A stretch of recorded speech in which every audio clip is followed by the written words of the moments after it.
Do Dr. Flávio Flores da Cunha Berrembá, 5 de maio de 2011, na Fundap, Rua Alves Guimarães, 429, sendo entrevistadores Omair Guilherme Tizot Filho e eu, Aguinaldo Ribeiro da Cunha Filho.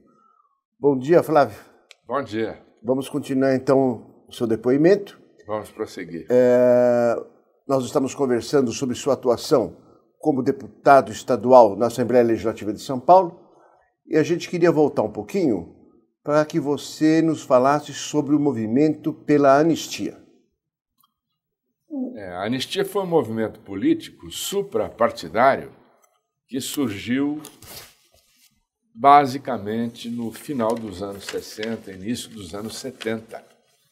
E o objetivo da anistia era permitir a volta ao Brasil de inúmeros brasileiros que estavam vivendo no exterior, estavam exilados, tinham sido condenados por supostos delitos contra a segurança nacional. Os crimes contra a segurança nacional, por meio de ato de força, passaram a ser julgados na Justiça Militar. A Justiça Militar tinha uma mão pesada para crimes contra a segurança nacional.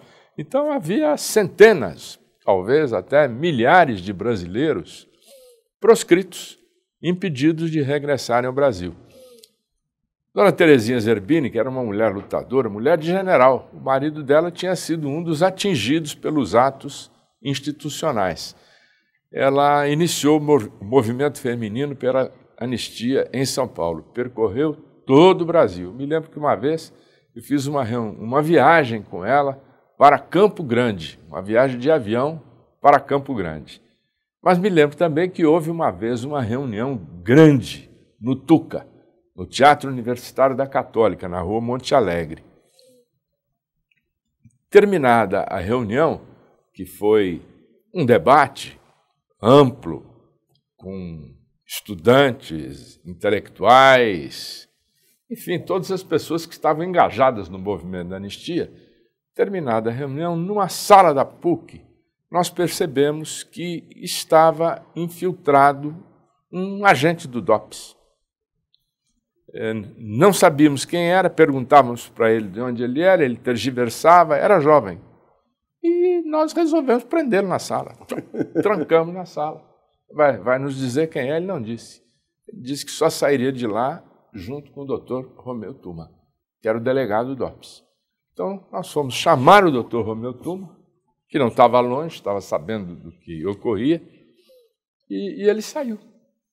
Saiu com o doutor Tuma. Era realmente um agente infiltrado para saber o que se passava dentro do movimento, que, afinal de contas, não era nada secreto. Tudo aquilo que nós debatíamos ali, no dia seguinte saía nos jornais. Mas o doutor Romeu Tuma chegou a dar alguma explicação sobre isso? Não, o doutor Romeu Tuma disse que ia levar essa pessoa, ou levar esse cidadão para o DOPS para ele prestar depoimento.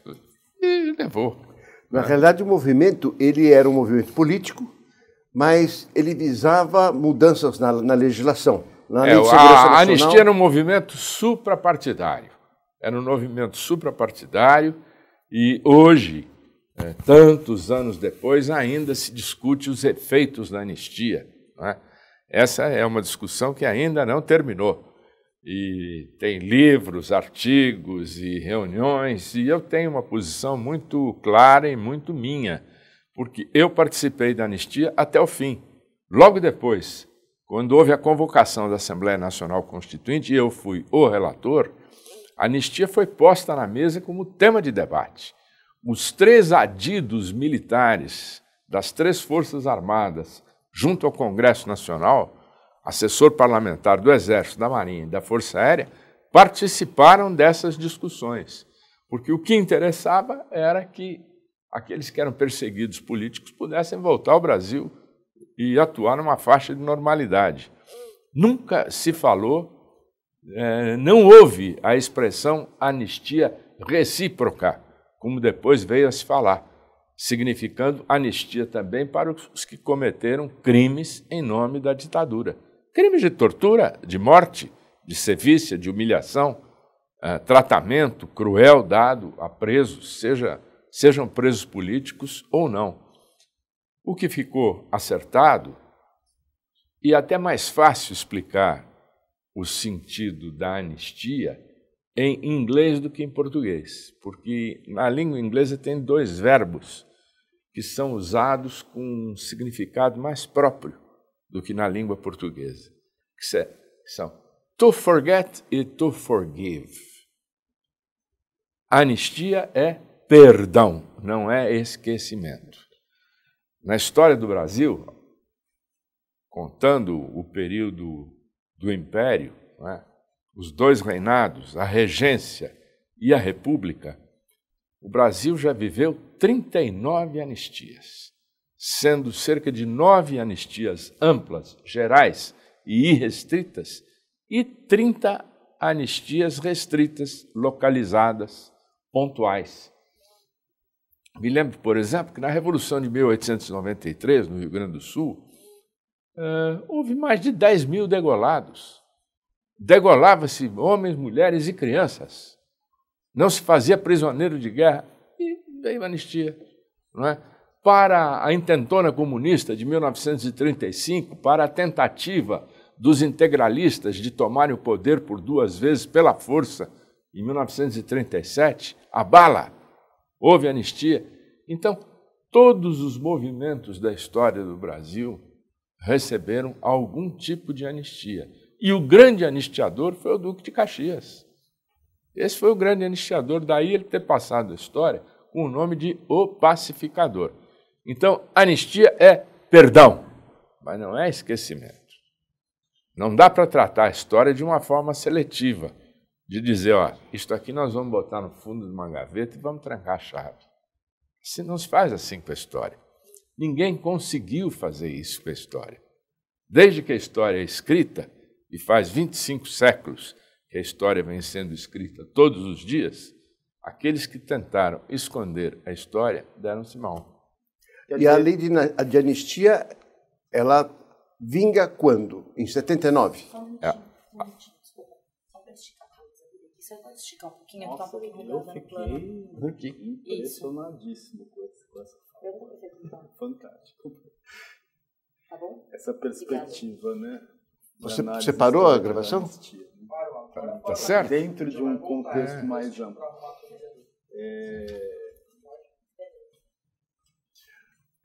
Bom, então, o Brasil tem uma longa tradição de anistia. Basta estudar um mínimo de história do Brasil para se verificar que a anistia é uma constante na nossa história. Então, hoje, discutem-se aí uns grupos inconformados. Não, como é que vai ser? Como é que vai ser?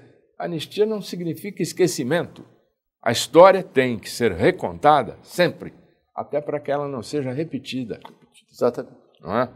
Então, as pessoas têm direitos. O cidadão brasileiro, antes de qualquer direito, ele tem direito de saber o que aconteceu na sua pátria, o que aconteceu no seu país. Quer dizer, o que o senhor procura organizar para a gente a questão que, na época, havia necessidade de ter um entendimento político com todas as pontas. E teve. O que ocorreu, efetivamente. Houve uma lei de anistia.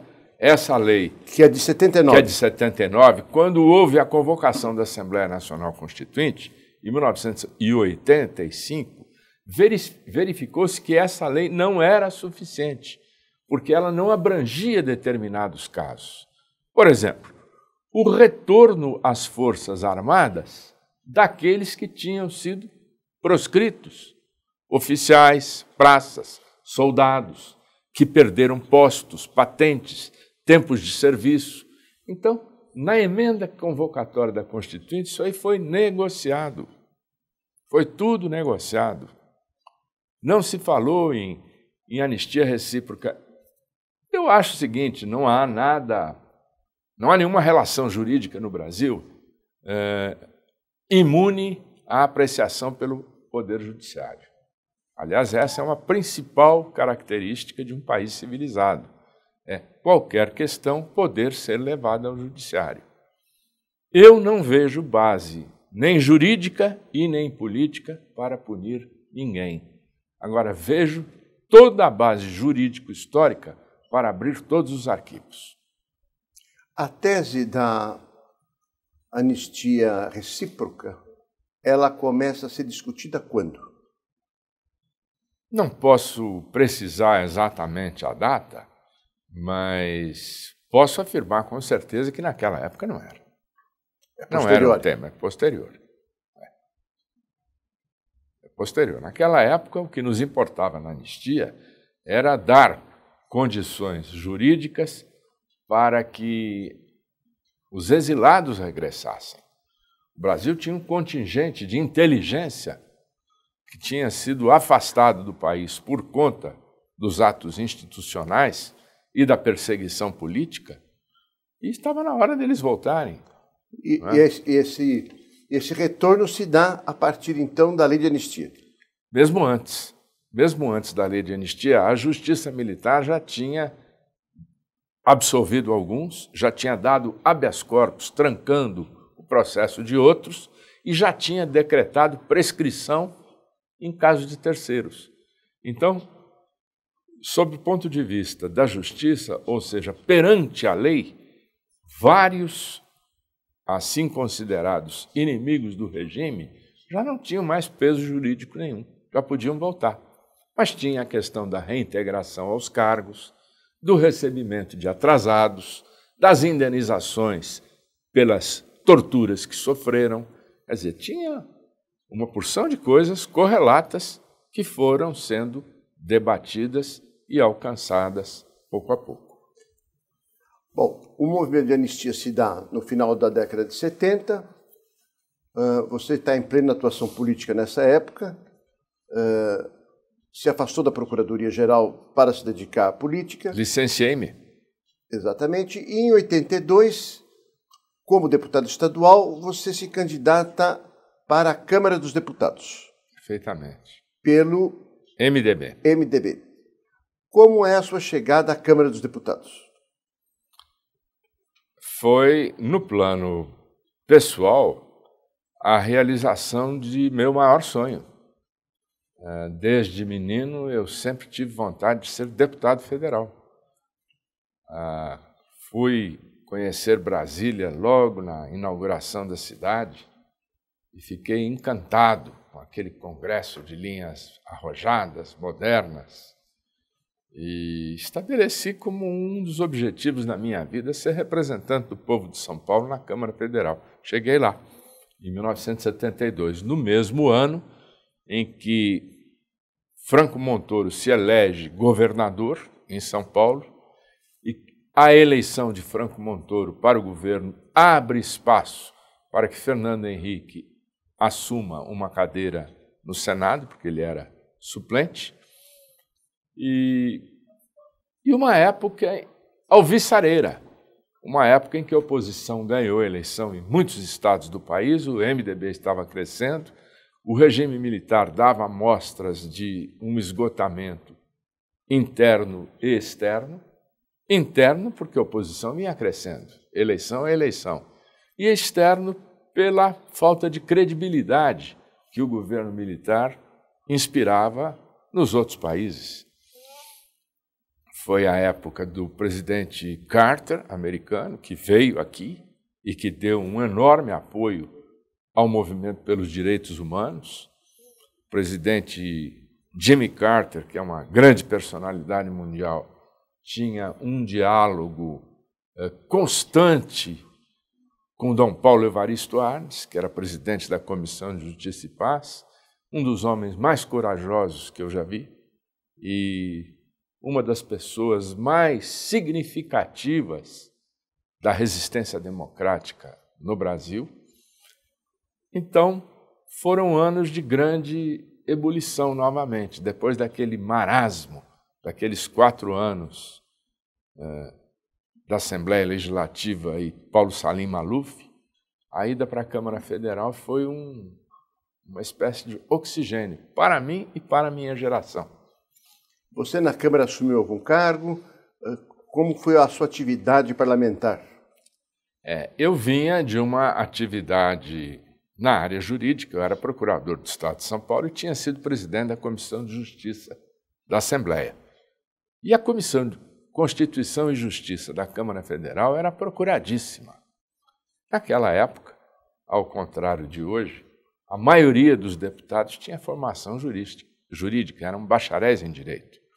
Então, todo mundo queria ir para a Comissão de Constituição e Justiça, que era uma comissão decisiva.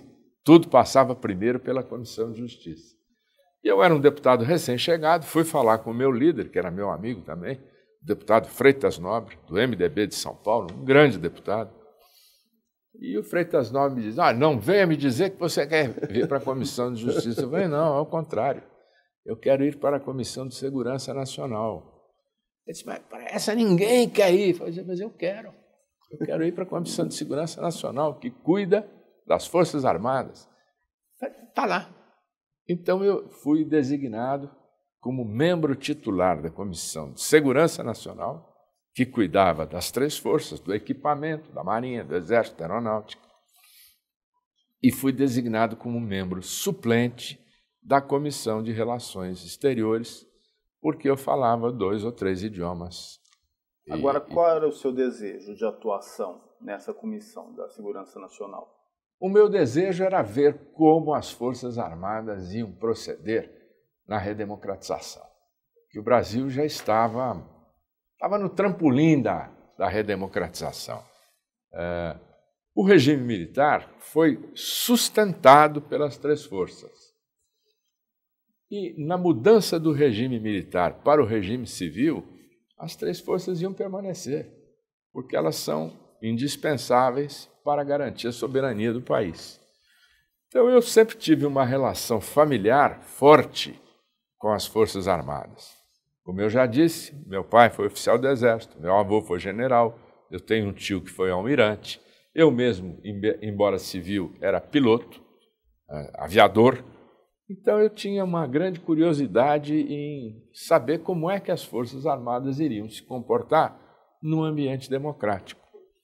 E devo dizer que o meu contato com as três forças, com os 3 agregados militares junto à Câmara Federal, foi sempre num altíssimo nível. Altíssimo nível. Cheguei no Congresso Nacional, a primeira coisa que eu fiz foi fazer uma pesquisa. Mandei uma carta assinada por mim a todos os deputados e senadores para saber quais eram brevetados, quais tinham tirado brevet de piloto civil. E, para minha surpresa, vieram 11 respostas. Inclusive o presidente Sarney era piloto brevetado, o senador Eduardo Suplicy. Então eu reuni esses 11 e disse, vamos fazer uma entidade de aviadores dentro do parlamento, independentemente de partido, com os da Arena e com os do MDB, mas uma entidade aqui dentro que olhe pelos interesses da aviação civil, que cuide dos aeroclubes, na qual os deputados possam retribuir à aviação aquilo que dela já receberam como pilotos. E essa entidade funcionou direitinho durante 4 anos, Associação de Parlamentares Pilotos. Tudo que tinha ligação direta ou remota com a aviação passava pela nossa Associação de Parlamentares Pilotos, onde as decisões eram tomadas sempre por unanimidade, não havia problema político. E quando a associação tinha alguma coisa para tratar, tratava diretamente com o ministro da Aeronáutica, que era uma grande personalidade, o brigadeiro Otávio Júlio Moreira Lima. Governo Figueiredo. Governo Figueiredo. Mas tratava direto com ele não tinha nenhum constrangimento. Diz, olha, brigadeiro, o Aeroclube de Guaxupé está com 2 aviões quebrados, está precisando de uma reforma. Autorizava. E outras coisas. E com os outros membros do Exército, da Marinha, também o diálogo Também era tivemos uma porção de discussões. Nesta época, a Marinha fez um projeto de reequipamento naval e comprou as suas fragatas. 6 fragatas classe Niterói, que à época eram os mais modernos navios de guerra da América do Sul. Niterói, União, Independência, Constituição, deixa eu ver se me recordo dos outros 2 nomes. Já eles surgem, mas foram 6 fragatas, 2 compradas na Inglaterra, as outras 4 construídas no Brasil, foram incorporadas pela Marinha e os membros da Comissão de Segurança Nacional foram convidados para fazer uma viagem de instrução em uma das fragatas, a fragata Constituição F-42.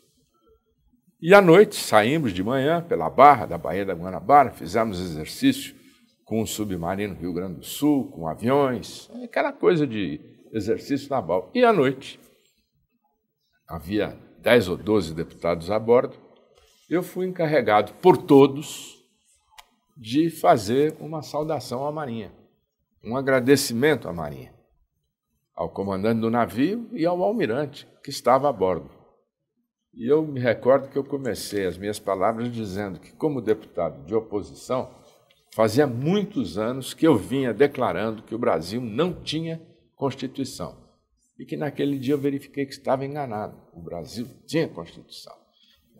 É o nome do navio, que funcionava muito bem, um navio moderno, lindo. Né? E, então, eu tive diálogo permanente e muito bom com os 3 assessores parlamentares dos ministérios militares. E o Exército, algum acontecimento especial que o senhor queria mencionar? Sobretudo na discussão da emenda, da proposta de emenda constitucional, da qual derivou a convocação da Assembleia Constituinte. Eu coloquei um capítulo inteiro sobre anistia na minha proposta de emenda, e esse capítulo de anistia foi exaustivamente debatido com o Ministério do Exército, até que se chegasse Como foi a a um discussão denominador comum. no Parlamento para a Assembleia Nacional Constituinte, para a convocação dessa Assembleia?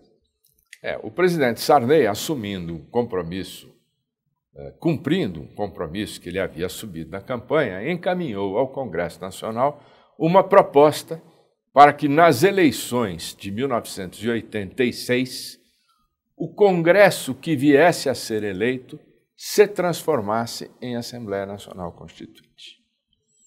O Dr. Ulisses Guimarães indicou para a liderança do MDB o meu nome para ser o relator da comissão mista, que era uma comissão mista de deputados e senadores. E eu aceitei o encargo. Trabalhei durante 6 meses, ouvi dezenas de personalidades, civis e militares, professores, líderes sindicais, de todos os lados, e depois apresentei uma proposta de emenda, uma proposta para que o Congresso Nacional a ser eleito no ano seguinte não fosse convertido em Assembleia Constituinte, mas que fosse uma Assembleia Nacional Constituinte exclusiva, independente do Congresso Nacional. E o meu raciocínio é elementar. Eu entendo, aprendi e continuo pensando que o Congresso Nacional não é um poder constituinte. O Congresso é um poder constituído.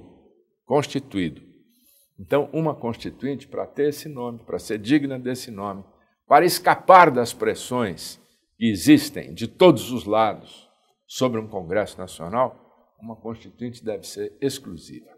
Terminado o trabalho de redigir uma Constituição, cada um volta para sua casa. No período em que a Assembleia funciona, os trabalhos legislativos ordinários são feitos por quem? No Brasil, pelo mesmo Congresso. O que eu havia proposto era uma comissão representativa. Uma pequena comissão representativa dessas que funcionam durante o período de recesso, para resolver os problemas mais urgentes, mas que a Assembleia Constituinte se dedicasse exclusivamente a redigir uma Constituição para o Brasil. Eu acho que teria saído melhor. Agora, como foi, quando o senhor começou a propor, né, essa Assembleia Constituinte separada do Congresso Nacional, o senhor encontrou resistências dentro do seu partido? Foi inicialmente bem aceito? Houve mudanças? Como é que foi esse processo? Eu encontrei enorme apoio e enorme resistência. Encontrei um grande apoio por parte da sociedade civil, das universidades, dos centros acadêmicos, de setores mais progressistas dos diversos partidos então existentes, e nas máquinas partidárias a resistência foi terrível. Sobretudo no meu partido. Dos intelectuais de universidades, algumas figuras que o senhor destaca, que apoiaram? Grandes figuras, grandes professores. Eu montei um grupo de trabalho. O governador Franco Montoro, que era governador, me deu a oportunidade de requisitar nos diversos setores jurídicos do Estado de São Paulo pessoas para que viessem me dar uma assessoria. Então, veio um procurador da Procuradoria do Estado de São Paulo, um membro do Ministério Público de São Paulo, um membro do Judiciário, um professor da universidade. Então, a minha casa em Brasília virou uma espécie de acampamento, porque durante um mês as pessoas estavam lá meio acampadas, mas nós só falávamos de Constituição o tempo todo. Né? Agora, Flávio, e apresentamos essa proposta que foi rejeitada.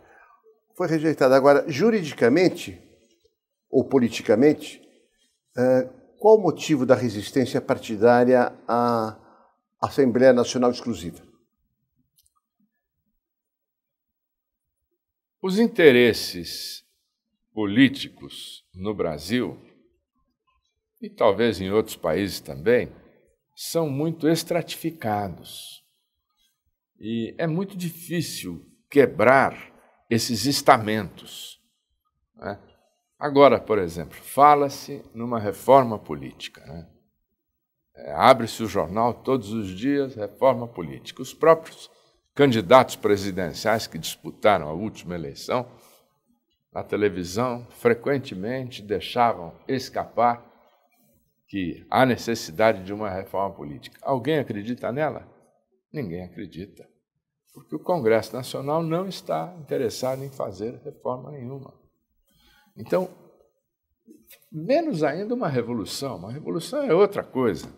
Agora, uma reforma daquilo que está para que deixe de ser o que é, não será feita pelo Congresso, será feita por pressão da opinião pública. Mas o senhor acredita então foi uma ingenuidade da nossa parte imaginar que, com a proposta de convocação da Constituinte feita pelo Sarney e que, com uma emenda constitucional aprovada pelo Congresso, nós pudéssemos mudar o país. Não conseguimos. Agora, no início da década de 80, com toda aquela euforia, né, que havia com a possibilidade da redemocratização, o senhor acredita que as entidades sociais, as organizações, elas tinham mais, digamos assim, poder de fogo do que tem hoje? Eu acho que tinham mais do que tem hoje, mas mesmo aquele poder de fogo que elas tinham era escasso, insuficiente. Tanto assim que na emenda das eleições diretas, a emenda famosa das diretas já, essa emenda foi derrotada por 22 votos no Congresso Nacional. Perdeu. Então, a gente está... Com toda a pressão, com o povo na rua, com a imprensa cobrando, com programas de televisão de manhã, de tarde e de noite, com a esplanada dos ministérios tomada de gente. Perdeu. A sua lembrança foi muito boa, porque nós estamos enveredando para a Assembleia Constituinte, mas antes disso houve esse grande movimento popular das diretas já. Você, parlamentar, por São Paulo, como foi esse movimento e sua atuação nele? O movimento foi inspirado, sem dúvida nenhuma, pelas palavras finais da famosa Carta aos Brasileiros, do professor Goffredo da Silva Teles Júnior. Essa carta foi lida no pátio da Faculdade de Direito, na noite de 8 de agosto de 77. O movimento das diretas já veio 6 anos depois, mas tomou o mote, porque a Carta aos Brasileiros terminava dizendo Estado de Direito já. Então, o movimento diretas já.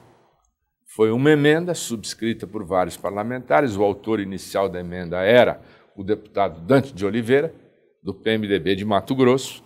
Então, ficou conhecida como Emenda Dante de Oliveira. E, efetivamente, havia uma grande esperança de que essa emenda pudesse sensibilizar os barões da Arena e do regime para convocar uma eleição direta. Mas que nada, nem assim. Feitas as contas, nós chegamos à conclusão de que iríamos perder por cerca de 20 votos. E perdemos por 22. Mas o movimento popular era grande. Grande, movimento popular grande, movimento dentro dos partidos, na sociedade civil, no circuito universitário, só se falava nisso. Bom, não houve, então, possibilidade de aprovar a emenda das diretas já. E o que sucedeu foi que, em 85, ocorre nova eleição indireta. Sim, mas essa eleição indireta ela foi precedida pela ruptura do regime. Quer dizer, o regime militar tecnocrático implantado no Brasil a partir do ano de 1964 havia chegado ao seu final. Não é? A Arena lançou 2 candidatos, um era o senhor notório Paulo Salim Maluf e outro era o ministro Mário Andreasa, apoiado pela cúpula do governo. E o senhor Paulo Salim Maluf ganhou a convenção da Arena, uma convenção que a Arena realizou em Brasília. Ele venceu a convenção e tornou-se o candidato da Arena. E aí, antes que afundasse o barco malufista, os ratos trataram de pular fora. Né? E isso foi o que aconteceu. Saíram outros partidos, saiu um partido chamado PP, que durou pouco, e as inúmeras defecções do barco malufista, somados a um contingente moderado, expressivo, numericamente expressivo, que havia dentro do MDB, formou-se, então, a Frente Liberal. Quer dizer, muitos deputados da Arena, sentindo esse momento político que realmente, né, o regime militar tinha perdido completamente a força, também mudaram de lado nesse momento. Mudaram de lado, formaram o Frentão, né? Formaram o Frentão e surgiu no Frentão a candidatura Tancredo Neves. Como surge essa candidatura? Surge na articulação política. O doutor Ulisses Guimarães percebeu que, a despeito dele ser a grande liderança nacional do MDB, o nome dele não reuniria tanta gente quanto o nome do Tancredo. O doutor Ulisses teve essa percepção e essa grandeza. E o nome do governador Montoro? Não, o nome do governador Montoro foi cogitado também, mas acabou entrando para compor a chapa do Tancredo o Sarney, que era, pouco tempo antes, o presidente da Arena.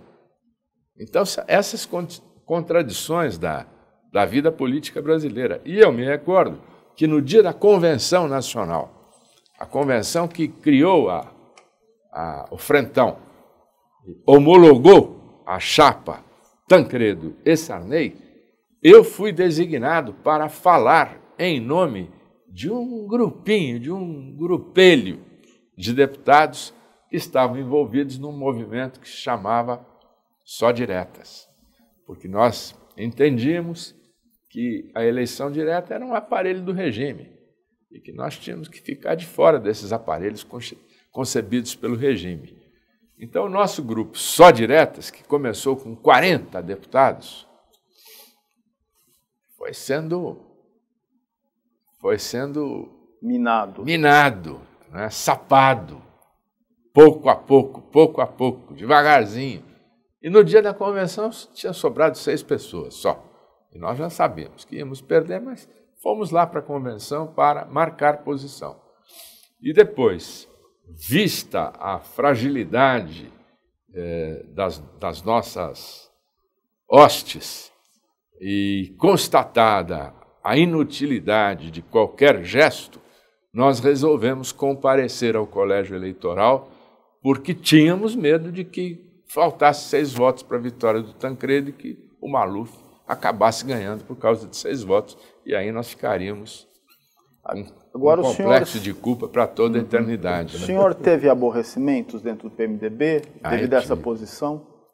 Aí eu tive pressões, aborrecimentos, ameaças. chegaram até a roubar minha pasta. Tive o que se possa imaginar. Eu recebi cerca de 70 mil mensagens. Naquela época não havia internet.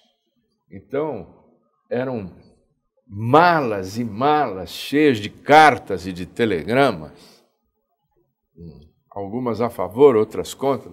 Eu fui separando e no dia da votação do meu relatório, eu fui lá e entreguei na mão do relator. Está aqui, ó. Aqui tem 70 mil mensagens a favor de uma Assembleia Nacional Constituinte e cerca de 1.500 contra. Isso ficou tudo arquivado na comissão numa época mista. que era bem mais difícil das pessoas se expressarem rapidamente, havia essa mobilização. Havia uma grande mobilização, foi muito interessante. Flávio, eleito Tancredo Neves para presidente, não ocorre a posse devido à doença. Quais suas lembranças desse episódio? Você ainda é deputado federal. Eu era deputado federal. Seu último ano, né? Foi meu último ano. Eu participei da eleição, não é? A eleição indireta, dia 15 de janeiro de 1985, no plenário da Câmara, eu votei. E no dia marcado para a posse, Brasília ainda era uma cidade meio desfalcada em termos de acomodações, de hotéis. E muita gente tinha sido convidada para a cerimônia de posse, para a festa no Itamaraty, e eu estava com a casa cheia, com a casa lotadíssima. Estavam hospedados comigo, entre outras pessoas, o Celso Laffer, que depois veio a ser ministro de Relações Exteriores, estava o Celso Ameire, e estava o João Oswaldo Leiva, que era secretário de Viação e Obras Públicas do Montoro, casado com minha prima. Então, os dois estavam lá em casa, hospedados na minha casa. E saímos para jantar fora. E fizemos a reserva em um restaurante de Brasília, direitinho. Quando nós entramos no restaurante, estava saindo um médico meu conhecido. Um médico meu amigo disse: eu estou sendo chamado para o hospital de base que o Tancredo está sendo operado. Mas como? Eu não sei o que é. Estou interrompendo o jantar e... Bom, aí nós jantamos, terminamos o jantar, fomos até o hospital de base, aí já tinha um circo armado, já tinha televisão, já tinha exército, já tinha todo mundo ali fora e realmente confirmou-se que ele estava sendo operado. Aí nós fomos para casa. E a primeira coisa que o Celso Laffer e eu fizemos foi abrir a Constituição. O que diz o livrinho? Como é que vai ser amanhã? Amanhã de manhã tem a posse. Se ele estiver internado, como é que vai ser? O que diz o livro aqui? E aí no dia seguinte foi a posse do Sarney. A Constituição previa, então... A Constituição previa que na impossibilidade, no impedimento, o vice-presidente... Não se cogitou uma nova eleição? Não se cogitou de nova eleição. Claro, nós ainda não sabíamos, viemos a saber depois, que o doutor Ulisses Guimarães tinha passado a noite toda reunido com ministros do Supremo Tribunal Federal e com o general Leônidas Pires Gonçalves, ministro do Exército. Todos eles reunidos, abriram o livrinho e chegaram à mesma conclusão, tem que dar posse ao Sarney. Que era um momento muito delicado em função, né, de todo esse ministro processo. Leitão de Abreu parece que participou dessa reunião. Né? Chefe da Casa Civil. Com o mesmo objetivo que nós fizemos a nossa consulta, lá no Palácio do Planalto estava sendo feito também. Agora, como o senhor sentiu esse início de governo, uma vez tomada essa decisão, o Sarney tendo assumido, que tipo de mudanças ocorreram no Congresso? A primeira coisa que eu senti, e senti decisivamente, foi que, pela primeira vez, depois de muitos anos, eu deixava de ser um político de oposição.